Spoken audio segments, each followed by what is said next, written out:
बिस्मिल्लाहिर्रहमानिर्रहीम। अस्सलाम वालेकुम। मैं मोहम्मद उस्मान और आप देख रहे हैं प्रोग्राम हरफ राज और मकबूल जान के साथ। नाज़रीन, आज अपने प्रोग्राम का आगाज़ करेंगे वज़ीर-ए-आज़म पाकिस्तान के दौरा चीन और उसके समरात और क्या तय पाया दौरा चीन के दौरान, पाकिस्तान को क्या मिलेगा, कितनी अहमियत का हामिल था यह दौरा और आज पार्लियामेंट में इस दौरे के हवाले से क्या बात हुई, ये होगा हमारा मौजू। और साथ ही कुरम एजेंसी में पेश आए वाक़े का भी जिक्र करेंगे कि अफ़गानिस्तान की सरजमीन एक बार फिर पाकिस्तान के ख़िलाफ़ किस तरीके से इस्तेमाल हुई है।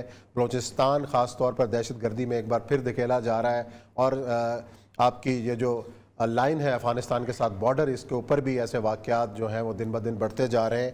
क्यों ये टाइमिंग कितनी इंपॉर्टेंट है, किस तरीके से ये हो रहा है और इसके पीछे कौन कौन से मुहर्रिकात हैं, आज इस पर करेंगे बात। बढ़ते हैं अपने पहले मौजू की जानिब। और ये सब दौरा चीन मुकम्मल हुआ, वज़ीर-ए-आज़म साहब बड़ी उम्मीदें लेकर लौटे हैं, बड़े ऐलानात भी हो रहे हैं और इस सारे चीज़ के तनाजुर के अंदर अगर आप वन लाइनर कहें कि इस दौरे का हासिल वसूल क्या है? मेरा ख्याल है इस दौरे का वही हासिल वसूल है कि एक तवील अरसे से जो पाकिस्तान हुकूमत गू की कैफियत में थी कि रिश्ता दोनों तरफ से आए हुए थे और कबूल किसको करना है। अच्छा, वो सुना है उसने स्वयंवर की रस्म ताज़ा की वाली बात है ना, तो स्वयंवर था। और पाकिस्तान में आपको बताऊँ, मैंने आज कॉलम भी इस पर लिखा है, आज आया है, मुझे मौलाना सूफ़ी बरकत अली साहब जो थे ना, उनकी बात याद दारुल एहसान वाले, उन्होंने कहा था एक वो दिन दूर नहीं जब पाकिस्तान की हाँ और ना में अक़वाम आलम के फैसले होंगे। अच्छा, हम उस वक़्त इतने लाडले हो चुके हुए हैं दोनों तरफ के कि आप सोचें कि 1979 में जो फ़िक्रे हमारे बारे में आके रेगन ने बोले थे और उसने कहा था जिमी कार्टर ने पाकिस्तान के साथ तल्लुकात को ख़राब करने में कोई कसर नहीं छोड़ी, $2 मिलियन ऑफ़र किया जिसको ज़िया ने पीनट कहा मैं पता नहीं कितने दूंगा और ये पता नहीं पाकिस्तान क्या चीज़ है। आप खुद सोचें कि इतनी हमारी उस वक़्त अमेरिका के लिए अहमियत थी। चीन तो एग्जिस्ट नहीं करता था उस वक़्त उस सतह के तौर पर, रूस एग्जिस्ट करता था और रूस के ख़िलाफ़ हम एक तरफ पार्टी में थे और रूस के हमारी हैसियत रूस के सामने कुछ नहीं थी, हैसियत एक दुश्मन के कि पाकिस्तान उस दौरान अपना न्यूक्लियर प्रोग्राम परसू करता रहा है और प्रेसिडेंट अमेंडमेंट भी आ गई थी। और प्रेसिडेंट अमेंडमेंट आई थी तो उसके बाद आपको एक सर्टिफिकेट देना होता था प्रेसिडेंट ने कि पाकिस्तान जो है वो कोई एटम बम नहीं बना रहा, और हर 6 महीने बाद देता था। और जानते हुए सैमर हर्ष की स्टोरी आ चुकी हुई थी, यहाँ तक कि कुलदीप नैयर को मिसाइल सैन ने कोटा का विजिट करवा दिया था, तब भी हमारे जो थे ना वो होते रहे, अपना हमें एड मिलती रही। वही कैफियत जो है अब आई है। कभी भी ऐसा नहीं हुआ कि भारत के बारे में गुफ्तगू हो और भारत और पाकिस्तान के रिलेशनशिप का तस्करा हो। यानी साफ़ी ने उससे पूछा, कभी राहुल गांधी, हमने शायद उसका जिक्र भी किया था राहुल गांधी की स्पीच का, कि राहुल गांधी ने तकरीर करते हुए कहा है कि नरेंद्र मोदी की पॉलिसीज़ ने पाकिस्तान को चीन की तरफ धकेल दिया है। और आप मुझे बताइए कि क्या वाकई ऐसा हुआ है? आप भी उनके बयान से मुत्तफिक हैं? तो उसने कहा कि मैं इस बात पे कोई कमेंट नहीं करूंगा, मैं चाहूंगा कि पाकिस्तान और चीन खुद अपने तल्लुकात के बारे में खुद बात करें। सही। दूसरी बात उसने फिर आगे उसने पूछा है कि चीन पाकिस्तान के साथ इतना करीब हो गया, लगता है कि अमेरिका ने छोड़ दिया। हाँ। उसके ऊपर फिर यानी अब कमाल है, क्या आपने तलाक दे दी है? उसने कहा नहीं। उसने कमाल की बात आप देखें, उसने सिचुएशन जो जबरदस्त किया, उसने कहा कि हरगिज़ ऐसा नहीं है, बल्कि हमारा जो रिलेशनशिप है एक बड़ा कम्प्रिहेंसिव किस्म का रिलेशनशिप, हमारा पैकेज बड़ा है। उसने कहा कि हम पूरी दुनिया के सामने हमने ये रखा है कि हमारे साथ दोस्ती करके ये नहीं कि आप चीन के साथ दोस्ती ना करें, आप करें, लेकिन ये हम देते हैं और ये चीन देता है। जो चीन ऑफर कर रहा है वो हमारे मुकाबले पे उतनी नहीं है जितनी आप समझते हैं। लेकिन वो फिक्रा जो कम से कम 38 साल के बाद दोबारा दोहराया गया, यानी मुशर्रफ की तमाम तर सूरत हाल में नॉन नेटो अलाई हो गए थे हम कुछ, लेकिन Pakistan is strategic partner of United State. Strategic कहते हैं तस्वीराती, जंगी, हरबी, हर मामले के अंदर। We have an important relationship with the government in Islamabad and it is a relationship that we value across a number of fronts. कई महाजों के ऊपर हम इसकी कदर करते हैं इस रिलेशनशिप की। एक तो ये सूरत हाल है कि अमेरिका कहता है कि भाईजान हमें तनहा मत करो इस इलाके से। उसकी एक वजह है कि चीन और पाकिस्तान अगर यूं लाइन खिंच जाती है इंडस के साथ साथ इस तरफ और भी आप नीचे रावी के साथ भी आ जाएं, इतना नीचे का इलाका भी, ये पट्टी भी साथ शामिल करने 100-150 किलोमीटर विड्थ की, तो उसके बाद अमेरिका इस पट्टी से लेके यूक्रेन तक इस पूरे खित्ते से गायब हो जाता है। उसकी कोई प्रेजेंस नहीं है। अफगानिस्तान से धक्के मार के निकल चुका है, ईरान से उसकी प्रेजेंस खत्म हो चुकी हुई है, इराक और शाम के अंदर जिस किस्म की लड़ाई और ईरान के प्रॉक्सीज चल रही हैं, अमेरिका अपने आप को स्टेबलाइज नहीं कर सकता। रह गया यूएई और सऊदी अरेबिया, वो इस तरह के कमज़ोर मुल्क हैं कि जिनको चार हूसी जो हैं वो डरा धमका के उनको उस लेके आते हैं कि इजराइल का अपने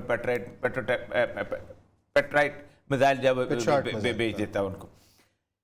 इसके बाद चाइना आता है। अब चाइना के बारे में हमारे बारे में डामाडोल पॉलिसी थी। सच्ची बात यह है कि इमरान खान साहब को और बल्कि पूरी इस्टेब्लिशमेंट, मैं इसमें इमरान खान साहब को भी कसूरवार नहीं ठहराता, ना मैं नवाज शरीफ को ठहराता हूँ, ना मैं जरदारी को ठहराता हूँ।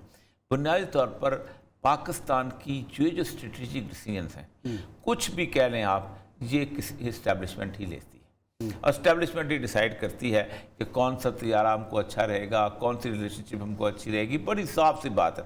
अगरचे के फॉरेन ऑफिस के बाबू उसको लिखते हैं, क्योंकि वो लिख वही सकते हैं, ये लिख नहीं सकते। अच्छा। ये ड्राफ्ट नहीं कर सकते, ड्राफ्ट वही करते हैं, जुबान वही उनकी बोलते हैं, एक जॉइंट किस्म की। फिर वो बड़ी आराम से कहते हैं कि हमने पेंटागन भी तो देखें, फीडबैक करता है। लेकिन इसके बाद हुआ ये है कि जो फिक्रे आए हैं, खुसूसन 13वां और 14वां सेंटर जो जॉइंट से, मैंने अपनी 32 साल की नौकरी में इतना बड़ा जॉइंट कम्युनिके नहीं देखा कि जिसके 32 जो हैं वो मुख्तलिफ पैरे हों और कई सफ़ात पर मुश्तमिल हों, और एक एक चीज़ को उन्होंने उसमें तय किया। हुकूमत तो कह रही है कि हम जो चीन से लेने गए तो उससे तवक्कुआत से बढ़कर मिला। मैं आपको बताऊं, आज से 5-1 साल पहले, तीन साल इमरान खान की गवर्नमेंट आई हुई, 4 साल इमरान खान की गवर्नमेंट नई नहीं। लेकिन और साहब यहाँ पे बड़ा सवाल खड़ा होता है कि जो अमेरिका कह रहा है कि जो पाकिस्तान को चीन वो नहीं दे सकता जो हम दे सकते हैं, चीन के पास वो ऑफर करने के लिए नहीं है। मतलब अमेरिका क्या ऑफर कर रहा है, चाहता क्या है अमेरिका पाकिस्तान को क्या दे रहा है? अमेरिका, पहली बात यह है कि अमेरिका को साबित करना पड़ेगा कि कुछ दे सकते हैं। अमेरिका यही दे सकता है ना कि पाकिस्तान के तमाम जो है लोन जो हैं शट ऑफ करवा दे और पाकिस्तान अपनी उस पट्टी पे चल जाए, जैसे उन्होंने बाकी मुल्कों के अंदर किया। रूस ने उसने मिस्र में किया, उन्होंने टर्की को किया, स्टेबलाइज किया। इवन अमेरिका ने जिस वक्त सेकंड वर्ल्ड वॉर खत्म हुई है तो आपको पता है मार्शल प्लान आया था, और पूरी की पूरी जो यूरोप में इंग्लैंड तबाह हो चुका हुआ था, फ्रांस तबाह हो चुका हुआ था, बेल्जियम तबाह हो चुका हुआ था, जर्मनी तबाह हो चुका हुआ था, पोलैंड, सारे मुल्क तबाह हो चुके थे। तो मार्शल प्लान के तहत इन सारे मुल्कों ने दोबारा 2-3 इमारतें रह गई थी, उनको दोबारा सेट किया। चीन जो है वो ज़ाहिर बात है आपको उस तरह, अब या तो चीन मुकम्मल तौर पे कह देगा कि आप निकल जाएं, लेकिन सबसे बड़ी बात सवाल ये होता है अगर आप चाइना के साथ ताल्लुकात रखते हैं तो फिर आप किस किस्म की मंडी में जाकर अपने टेक्सटाइल बेचेंगे? ये अमेरिका आपको ऑफर कर सकता है, फिर आपके अमेरिका के अंदर आपकी। लेकिन अमेरिकी महकमा खारजा ने एक सवाल तो ये भी कहा ना, ये तो मुमकिन नहीं है कि आप चीन के साथ ताल्लुकात रखें और हमारे साथ ना। उन्होंने कहा है, देखिए मेरी बात उस्मान साहब, बेसिकली अमेरिका करना चाहता है आइसोलेट रूस को इस वक्त। अमेरिका की आप देखें 1 घंटा 12 मिनट की ब्रीफिंग है, उसमें रूस के ऊपर तकरीबन 1 घंटा बोले वो। अच्छा, उसने टर्की की एक तारीफ की है कि टर्की हमारा नेटो अलाई है, उसने यूक्रेन के बारे में बातें की हैं, उसने कहा है कि ये जो रूस जो है ये हमारे लिए खतरा बनता जा रहा है।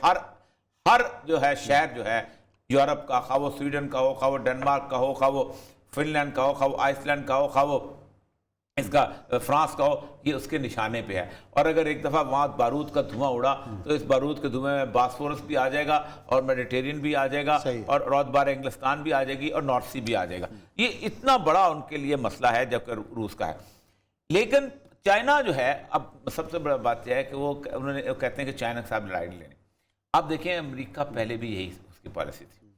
जिस वक्त वो कोल्ड वॉर लड़ रहा था, आपको पता है कि किसिंजर जो था वो पाकिस्तान के थ्रू मौजूद से मिलने के चक्कर में था और कोल्ड वॉर अपनी पीक पे थी। यानी मिसाइल क्राइसिस जो आया है, जब क्यूबा में रूस ने अपने मिसाइल भेजे हैं तो कैनेडी पूरी रात टीवी स्टेशन पे रहा था, अब पूरी रात तकरीर करता रहा था, कौम से बातें करता रहा था कि जब तक मिसाइल वापस नहीं जाएंगे मैं टीवी से पीछे नहीं हटूंगा। और जब वो 65 की बात है, जब वो मिसाइल वापस किए थे रूस ने, उसने कहा था एक्ट ऑफ वॉर है। उस वक्त अमेरिका چین کے ساتھ دوستی کی پنگے بنانا شروع کر چکا تھا تھرو پاکستان. اور یہ اتنی بڑی ڈپلومیٹک موو تھی جس کو آج تو سارے ایکنالج کرتے ہیں. پنگ پانگ ڈپلومیسی کے کیسے کسنجر کو لے گئے. اور آپ خود سوچیں کہ اس میں وہ لکھتا ہے, میں پیپرز جو پرانے پڑھتا ہوں تو میں حیران ہوتا ہوں کہ اس نے اس وقت چائنا کے مسئلہ ریلیشن شپ کیسے تھی. اس نے کہا کہ ہم نے چین کو کہا کہ اپنا پاکستان کی جو ایسٹ پاکستان ہے وہاں پر فورسز جو آ گئی ہیں تو تم کچھ کرو. تو ہمیں اٹر سرپرائز چین نے ہمیں 1 مہینہ کا جواب نہیں دیا تو وہاں داخل. پھر ہم نے روس کو کہا کہ تم انڈیا کو روکو, یہ ساورینٹی کا مسئلہ ہے. تو روس نے بھی کچھ نہیں کہا اور ہمیں پتا تھا کہ یہ ہو رہا ہے.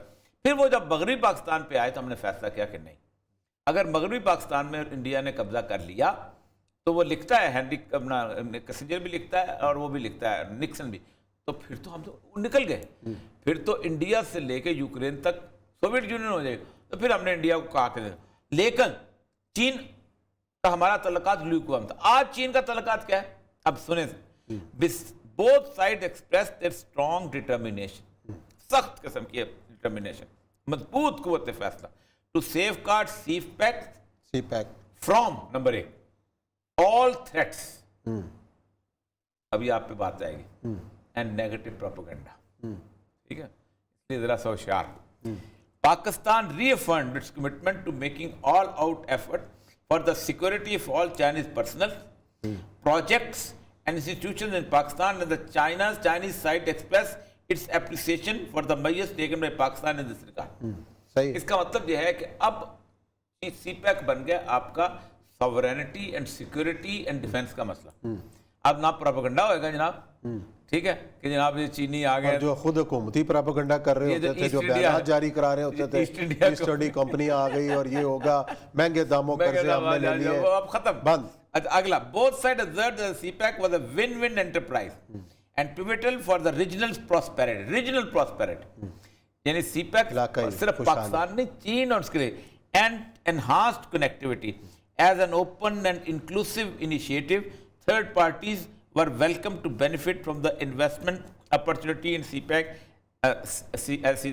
اب یہ اس میں تھرڈ پارٹی جو ہے وہ روس ہے. اب یہ عمران خان صاحب کا دورہ بڑا گیا ہے کامیاب. اب اس دورے کو ہمیشہ ہمارے ہاں ہوتا یہی ہے کہ اس دورے کو, جس طرح کے دورے ہو جاتے ہیں تو ہمارے ہاں ایک نیگیٹو ٹرینڈ چلتا ہے, اور وہ ہے ہماری سول بیوروکریسی میں اور ملٹری بیوروکریسی دونوں.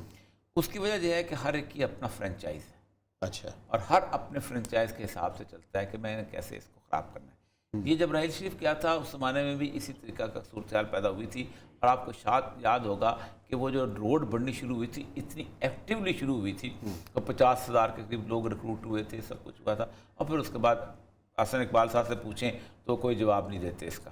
پھر اس کے بعد جھگڑے کس بات پہ پڑ گئے تھے کہ اکنامک زون کہاں بنیں گے. ہاں جی, روٹ ادھر سے نکالو, روٹ ادھر سے نکالو. مولانا فضل الرحمان آ گیا تھا, فلانا آ گیا, جو پختونخوا عوامی پارٹی والے آ گئے تھے, بلوچستان والے آ گئے تھے, دوسرے تیسرے. پھر اس پہ کوئٹہ کے وکیلوں کا وہ ہو گیا تھا, اپنا کیا نام ہے, دھماکہ ہو گیا تھا, وہاں وہ لوگ چلے گئے تھے.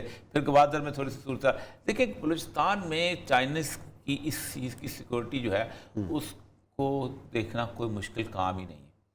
When China himself is involved. اس لیے کہ آپ کا یہ اتنا سا ایک جیسے کہتے ہیں پیچ ہے پاکستان کا, اور اس پیچ کے اوپر سیٹلائٹ سے کنٹرول کرنا کوئی مشکل کام نہیں ہے. لیکن اصل مسئلہ یہ ہے کہ if both sides determined and effectively determined. تو میں اکثر اوقات ہمارے بلوچ بھائیوں سے کہتا ہوں, اکثر اوقات ہمارے اور بھی دوست کہتے ہیں کہ دیکھو بات سنو, یہ جو انٹرنیشنل فورسز ہوتی ہیں اس میں ہاتھیوں کے اندر مینڈک بڑی بری طرح کچلے جاتے ہیں. اب چائنا کا مفاد ہے اور لڑائی کس کی ہے, امریکہ کی, اور آپ کا ہونا کیا ہے, اب پاکستان کے ہم ہو جو باقی اس ساری جنگ کے اندر یا تو ہم کچلے جائیں گے جیسے ریڈ انڈینز کچلے گئے تھے, اور یا ہمیں وہ میوزیم بنا کے رکھ دیں گے کہ جی یہ بلوچ کلچر ہے, تو یہ پشتون کلچر ہے, تو یہ سندھی اجرک ہے, تو پنجابی کلچر ہے. تو اس لیے بہتر ہوتا ہے کہ جس ایک طرف ہو کے اس سائٹ کو انجوائے کرو اور اس سائٹ کے ساتھ اپنے بینیفٹس کو لو, اور آپ سروائیو کرو گے. ضرورت ہے آپ کے علاوہ تو کوئی نہیں. دیکھیں آج میں پڑھ رہا تھا کہ 1,10,000 چائنیز ہیں پاکستان میں اس وقت. کوئی اسی اور ملک کے اتنے لوگ نہیں رہے پاکستان میں, اور یہ ابھی ہمیں پتہ ہی نہیں چل رہا. لیکن جس وقت وہ پوری ایکٹیویٹی شروع ہوگی جو ان کی فیکٹریز لگے گی، سارا کچھ لگے گی، تو آپ جب ساتھ ہوں گے تو بات وہی مہاتیر محمد کی کہ چائنیز 3% ہیں، 90% کو کنٹرول کیا ہوا تھا اکانومی میں، ہم نے ان کو آہستہ آہستہ 30% پہ لائے، پھر 60% پہ لائے، پھر ان کو 30 اور 90 پہ 70 پہ لے آئے، اب بہتر ہو گیا۔ تو یہ کریں گے، سروائیو کریں گے، ورنہ پتھر ہیں، پہاڑ ہیں، ریگستان۔ چلیں جی، دیکھتے ہیں، اللہ تعالیٰ کرے کہ اچھی خبریں ہم سننے کو ملیں۔ یا لیتے ہیں بریک کے بعد آئیں گے اور ذکر کریں گے کورونا ایمرجنسی میں پیش آئے واقعے کا کہ افغانستان کی سرزمین ایک بار پھر پاکستان کے خلاف استعمال کیوں ہوئی۔